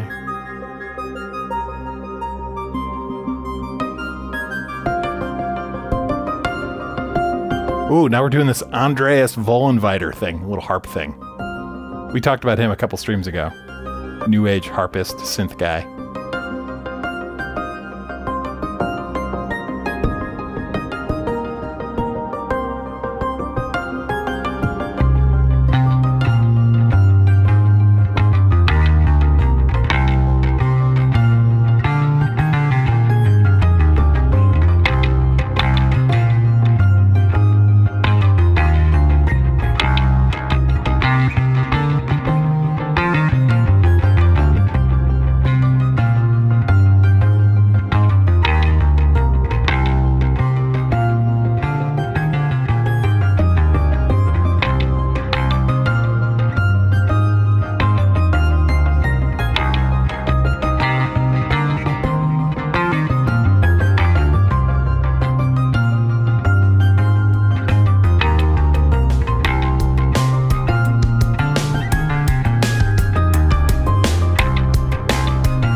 Capturing that.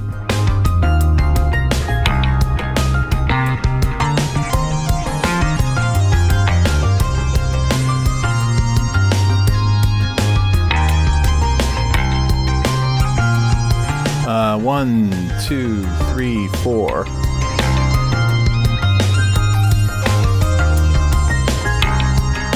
right, let me restart that.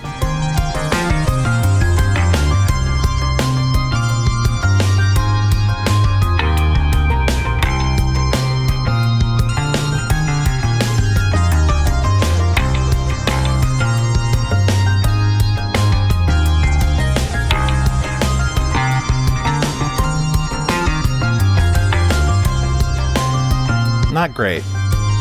Tell you what, I'm going to re-record that.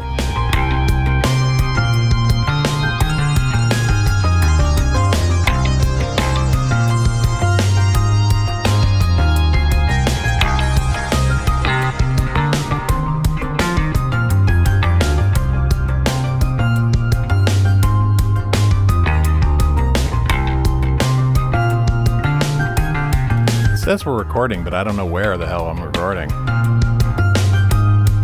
I think Ableton's being misbehaving.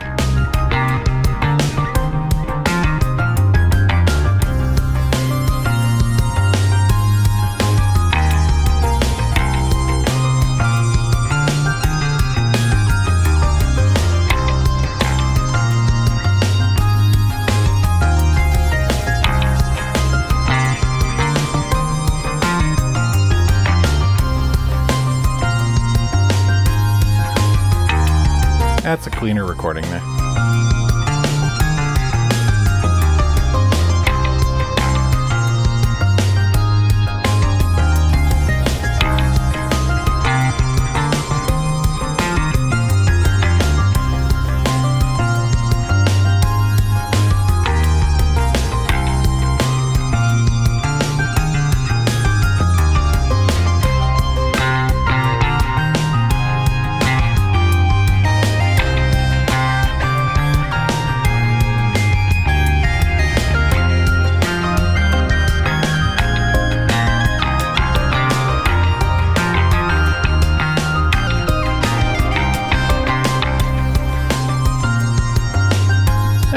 That's a fourth part, so we got a D part.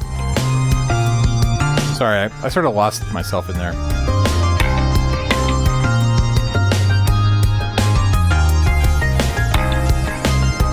That composer took over.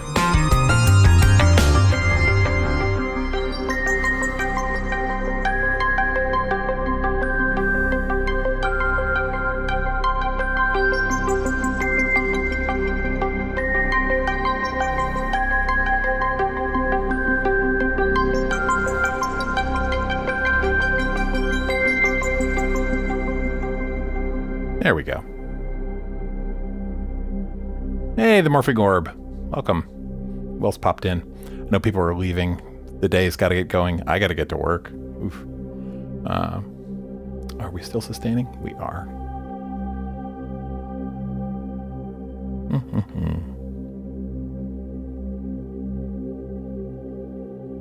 That's fine. All right. Alrighty. So, last little bit of chat scanning here. I don't see any tags. Morphing Orb said hello.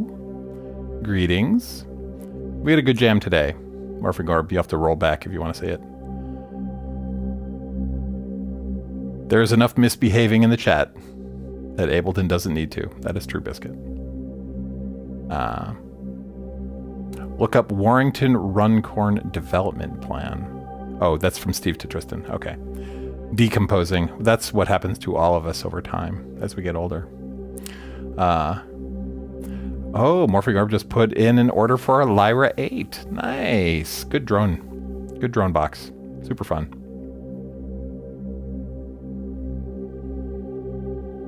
I did a couple videos on it.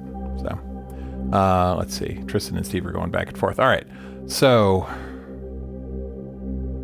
I might like it too. I'll Google it. We'll see what's what. Doug Carmichael, would you get the Blofeld plugin? Would I if I had pigments? No. I would, if you have pigments, especially because they just updated it, I would not get the Blofeld plugin until you had completely covered all the possible surface area that pigments can do. Because pigments has a super broad, like, landscape, the map of all the sounds Pigments can make is probably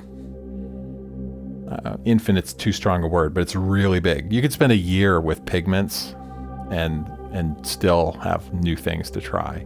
Blofeld is a nice, it's a good synth, but it's a little on the archaic side. Like Blofeld has 16 parts, right? So it's very nice to do layers with Blofeld. But Pigments is of a modern design. Blofeld is pretty archaic.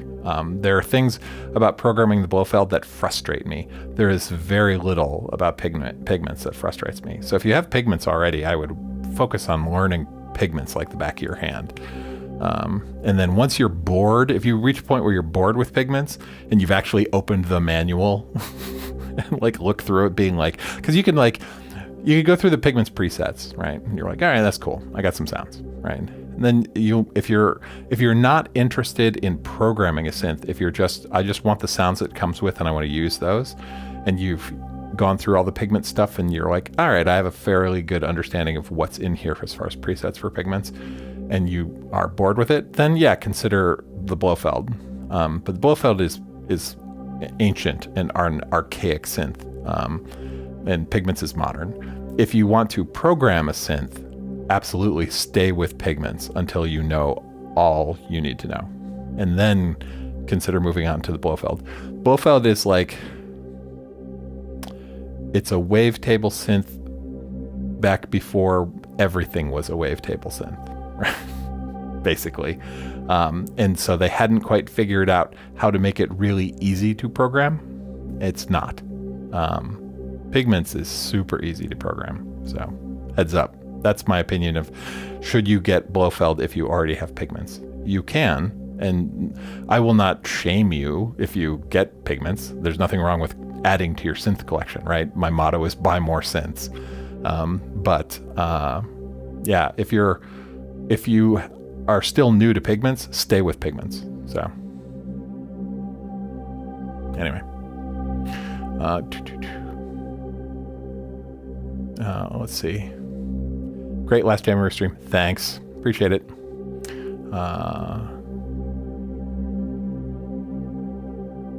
Archaic. That's such a great word. I mean, it is. I like the Blofeld. I'm a big fan. The hardware's sitting right here. And honestly, I have the Pigments plugin. Not Pigments. I have the Blofeld plugin. I paid them for it.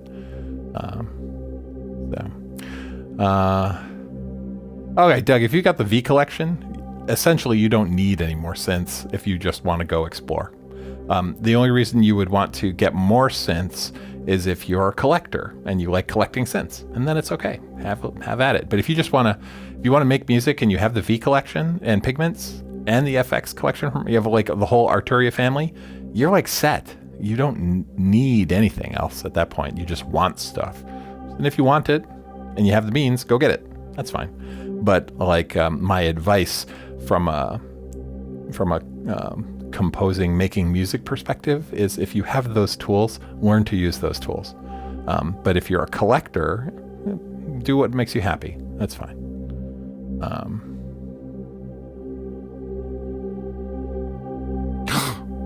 Steve. Thank you, Steve. There's no need to subscribe, but you can if you want. Are there any VST plugins running on a GPU? I keep seeing articles about that. I don't know. Technology improves. Like as a music maker, my tools just get better and better every year. So I don't go seeking necessarily things on the razor's edge. Some people are heat seekers, right? They want the newest thing that's super cool, right? Because there's pure prestige involved there, and like mental prestige. They're like, I mean, it's cool if I've got a VST that runs on my GPU and I'm also a gamer and I've got a crazy GPU, like that's a lot of power sitting there. So if it works, it works. The articles I've read about synths and audio running on the GPU, it's like a doable thing, but it's not convenient. It's not ubiquitous. Like it's not, well, duh, everyone does that. I'll use software that does audio on the GPU when it reaches the well, duh stage, whenever that happens. Maybe it's already happened and I'm just not paying attention. But no, I'm not familiar with any VSTs that do that for real. I did read an article maybe 3 months ago. I read a review of some software that was being sold and billed as running on the GPU, but it didn't. It was like legally it was true, but practically it was not. So I don't know. Maybe it's changed.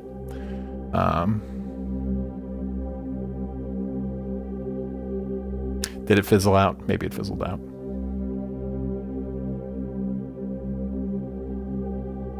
So, all right, let's see. Scan in the chat.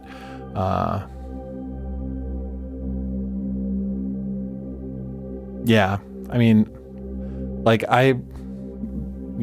my audio is, I don't know the magic that my software uses to spread my audio threads across cores, but it does, and it works fine. So, you're just asking, jumping into VST programming with C++, NVIDIA CUDA. Yeah. Massive reverb RAM. Yeah, do room sims, stuff like that. So, a little plug for my company. So, the only time I've ever made any VSTs was when I'm testing the software I work where I work, and we have a toolkit that will allow you to take your DSP code and plunk it into a VST.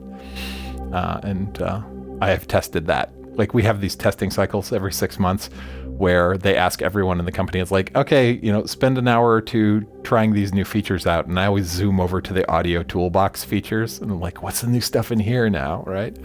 And my main test is like, can I export a VST that I've made and it still works? And it's like, yes, it passes, ship it. Or the MIDI implementation, the software has some like MIDI tools in it.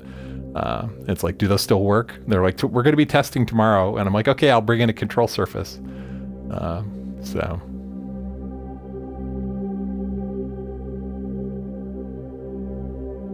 let's see.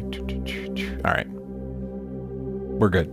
All right, gents, I don't think there are any ladies left in here. Let's see. Anna left. Marilyn, I don't think was here. She's sleeping. It's symptoms of reality, right? She sometimes she's here early, but generally she sleeps. Davey's not here, and Cyber Gwen is not here. So yeah, so it's mostly gents. All right, everyone have a great day. Happy Jamuary. This was the close of Jamuary. I will not be streaming tomorrow at 5 a.m. I will not be streaming at 5 a.m. anymore at all unless I jam with Andy. I generally stream on Sundays at 1 or 2 p.m., mostly 2. This coming Sunday, it's 1, and it's going to be long because we're going to do an hour jam at 1, some friends and I, and then I'll do the synth shenanigans stream at 2. Those streams, Craig, you'll like this. Craig, these streams are going to go back to being scheduled. Like these morning ones, I have intentionally not been scheduling them. I just click go live. Back on Sunday, you'll be able to see, like tonight, there'll be a, notify me on Sunday when the stream is going to happen. So I'll go back to actually scheduling stuff because that's convenient. I understand people like that stuff. The algorithm's weird and it doesn't always show up in your feed, even when you ask it to, but whatever. So it's fine. Yeah, this was super fun. Now I'm going to change everything up again. So we're going to like redo the selection of synths we're using and change the studio around. I got to go over to that side of the analog stuff. I got to get all that rolling again. Here. Well, let's do this really quick. So here's a mess. Let me show you a mess. Hang on a minute. We're going to zoom a little bit. Burp. Okay. So this is the next project. That's the analog side of the house over there. And so nothing over there is wired up because what was in that rack is I tore the interface out of that rack, and that's what you're hearing the stream through right now. So under that drop cloth is a matriarch semi-modular and the modules. There's some a couple analog synths over there, a K2 and a Minotaur, and then the Mini Moog and the Sub 37 are waiting to be rewired up. So that's the state of the world. That's the next project. So we'll be doing that. Return this back to normal. Nobody needs to see my face that big. Ugh. Okay. All right. So with that, I'm going to call it a day. All right. You're not Luke Howard. I don't know who Luke Howard is. I'm sorry, Tristan.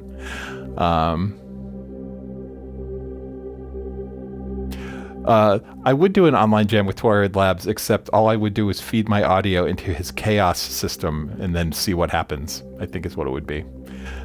But, all right, I'm signing off. Thanks, everyone. There we go. Have fun. I'll see you later.